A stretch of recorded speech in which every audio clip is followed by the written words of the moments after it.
artist's concept of the Tiangong-1 in Earth orbit. Credit CMSA Tiangong-1 is a single-module space station operated by the China National Space Administration. The module was launched in 2011 and hosted 2 crews of taikonauts Chinese astronauts in 2012 and 2013. Since China's space agency discloses less information about its missions than other space agencies, plans for the space station are unknown. Given that China plans to launch a successor called Tiangong-2 in September 2016, it's unclear if the agency plans to maintain the older space station. Some experts have suggested that Tiangong-1's decaying orbit may make it fall into Earth's atmosphere in 2016 or 2017. Multiple news sources say the Chinese were interested in having a human space program back at the dawn of the space age in the 1950s and the 1960s. At the time, the United States and the Soviet Union were competing for supremacy in orbit, sending up satellites starting in 1957 and people starting in 1961.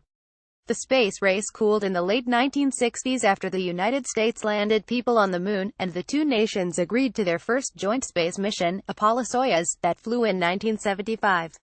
Meanwhile, China was secretly working on its own single-person space capsule known as Tiangong-1. Chinese sources translated for Encyclopedia Astronautica suggest that China got as far as selecting 19 astronauts for the program before its cancellation in 1972, for political reasons. More studies on human spacecraft reportedly took place in the 1980s and 1990s. The Shenzhou program had its first successful robotic launch in 1999, and the first known taikonaut, Yang Liwei, flew on a 21-hour space journey on October 15, 2003, aboard Shenzhou 5. This made China only the third country to independently launch humans into space. In 2005, China launched its first 2-person mission. In 2008, China launched a 3-person mission into space and performed its first spacewalk. From there, a probable path was to follow the lead of other nations who had established space stations, namely the Soviet Union Salyut series and Mir, the United States Skylab, and the consortium of 15 nations led by the United States and Russia who created the International Space Station. So on September 29, 2011, China launched Tiangong-1 on a Chinese Long March 2F rocket from northwest China.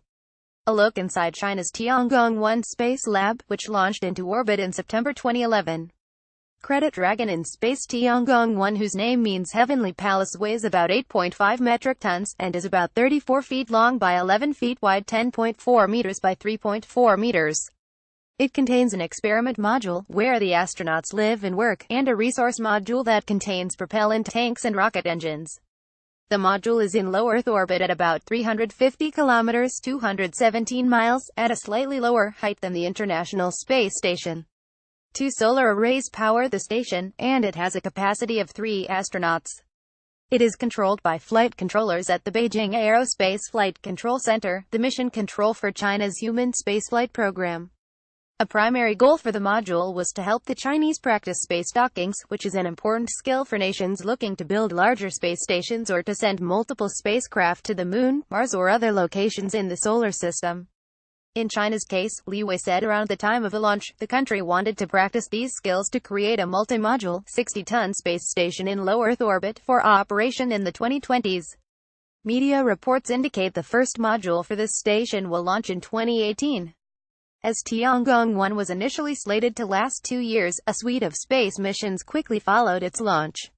First came Shenzhou 8, an uncrewed spacecraft that docked with the space station in October 2011.